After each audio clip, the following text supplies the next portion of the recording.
Well, now it is my great honor to introduce this morning's speaker. Our speaker this morning is one of the finest educators I've ever known, our very own Richard Hayes Powell. His career as an upper school educator spans 48 years, 19 of them at Oak Hall School. These last years at Oak Hall have been the culmination of a remarkable record of excellence, dedication, and service to some of the finest independent schools in the United States. In 6 different schools, he has served as a history teacher, department chair, upper school director, director of college counseling, assistant headmaster, and at Oak Hall, upper school head and director of college counseling. A history major at the University of the South, which he is very proud to recommend to every student here. Richard went on to the University of Oklahoma for his master's in United States history. During his long tenure at Episcopal High School in Jacksonville, he also found time to earn his MED in administration from the University of North Florida. Those who know him are aware of his passion for the American political process and his encyclopedic knowledge of American history. His 9th grade honors American government class became a real highlight of the academic program at OHS, with his classroom, correct me if I'm wrong, being known as the Temple of Learning. We welcome his students in the morning, so welcome to the Temple of Learning. His other great school interest is college counseling, and in this he has had few peers. His expertise has been recognized regionally and nationally. He served on the executive board of the Southern Association for College Admission Counseling, that's SACAC, for 9 years, and served as its president in 2002-2003. Nationally, Richard has been a key member of the National Association of College Admission Counseling, NACAC, as well, and has served on a variety of committees, including governance and nominating, admission practices, and the President's Counseling Grant Committee. In both organizations, Richard has been a leading advocate for maintaining high ethical standards and promoting strong principles of best practice. Recognizing his lifelong achievement, SACAC presented Richard with their highest award in 2009, the Larry West Award. 2 years later, NACAC followed suit, honoring Richard with the Margaret Addis Award, one of their 2 highest awards, this one emphasizing outstanding leadership and service to the association. When Richard accepted my offer to come to Oak Hall School in 1995, I asked him to create a new position, upper school head. I wanted someone to lead our upper school faculty, organize and expand our academic offerings, and provide a strong and consistent moral compass for the school. He has done all that and more. Since 1995, our offerings in every discipline have grown and improved. AP opportunities have tripled. We have developed a student-led honor council. Faculty professional development has been expanded, and college counseling has become a focus and strength of the school. There's much more I could say.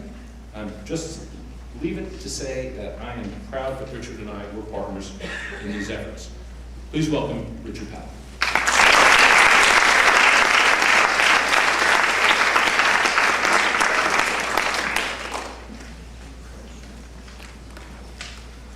Thank you, Mr. Gaiman. Wow, that's probably longer than my speech. I guess that's the good news. Congratulations to all of you who have been inducted into Cum Laude this morning, and those of you members in chorus who were inducted last year. This is a tremendous accomplishment and a tribute to your hard work. You are great role models for all of your friends in the audience. 1996, the year most of our seniors were born. Tiger Woods hadn't won a major golf championship yet, but the Florida Gators won their first football championship. France tested the last atomic bomb, Bill Gates became the richest man in the world, and Mother Teresa became a U.S. citizen. On Tyler Baguette's birthday, Braveheart won the Academy Award for Best Picture. On Sky Ma's birthday in 1996, Nintendo went on sale for the first time. And on Miles Davis's birthday, Dolly the sheep, the first mammal to be cloned, was born. The Yankees beat the Braves in the World Series. In 1996, Amazon, Craigslist, Match.com, and Internet Explorer were barely 1 year old. Social media was just a distant dream at best.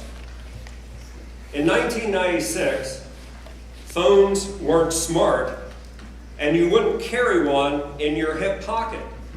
It was too big. So instead, you probably used one of these attractive leather holsters to keep your phone in, which looked something like this, although in 1996, they were probably bigger. Now, you couldn't take a picture with it. You couldn't listen to music on it. You couldn't look stuff up on the internet or send an email on it. All you could do was talk. In order to talk, you had to pull up the antenna. Some of you have probably read John Krakauer's Into Thin Air, his account of the Everest tragedy in which 8 people died. That happened in May 1996. 9/11, that horrific event that changed our lives in so many ways, was still 5 years off. In 1996, Bill Clinton was re-elected president.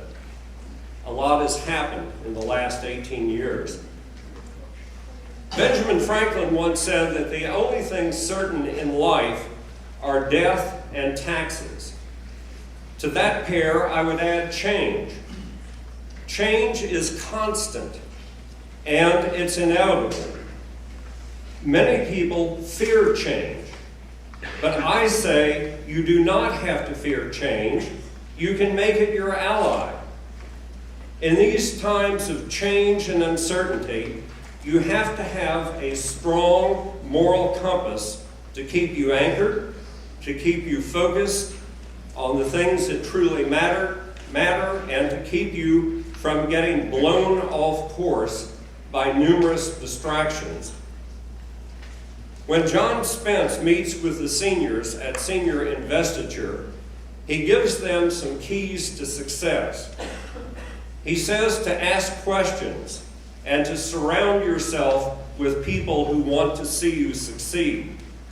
These apply to all of us in most situations, including as we develop and refine our moral compass.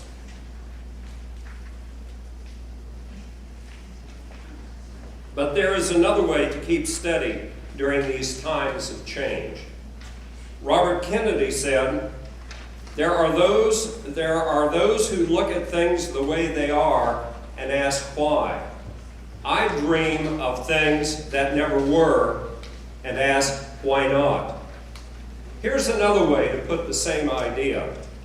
In Rodgers and Hammerstein's South Pacific, Bloody Mary says to Joe Cable, you have to have a dream for your dream to come true. Every one of you in this room, every one, has the power to do something truly important, to make some part of your world a better place. Here are just a few examples of people who are making a difference. Think of Brittany and Rerun Sneakers, Ariana bringing Girl Rising to Gainesville, Matt and Mary's international mission trips. Remember the girls' track team, which just recently won the county championship for the first time in Oak Hall history. Think of Jacob Goldberger and Tripp Lentz, who created a website to raise a little money for a school in Palestine. From humble beginnings, this project has grown and will serve all the deaf high schoolers, potentially changing the life of every deaf person for the better in Palestine. These are examples of people you know who are making their dreams come true. There are countless others you can think of. These examples can help you stay focused and deal with the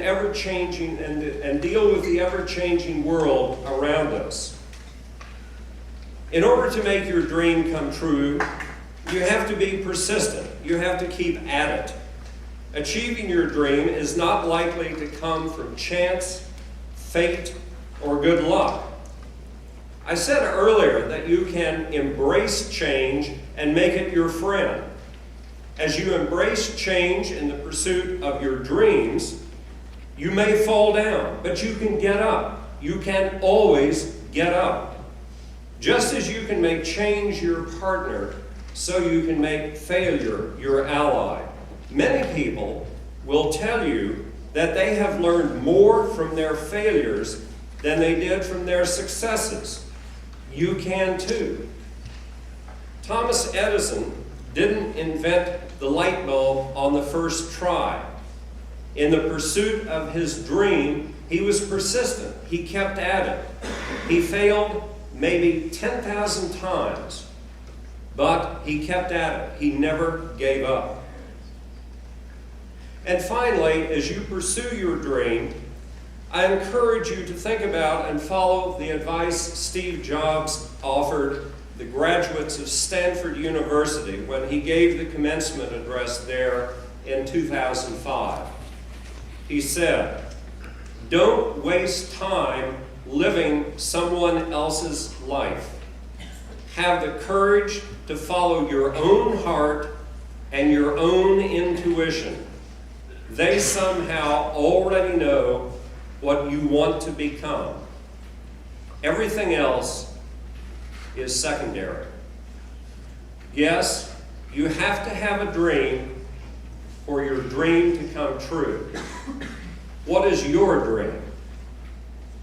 Thank you very much.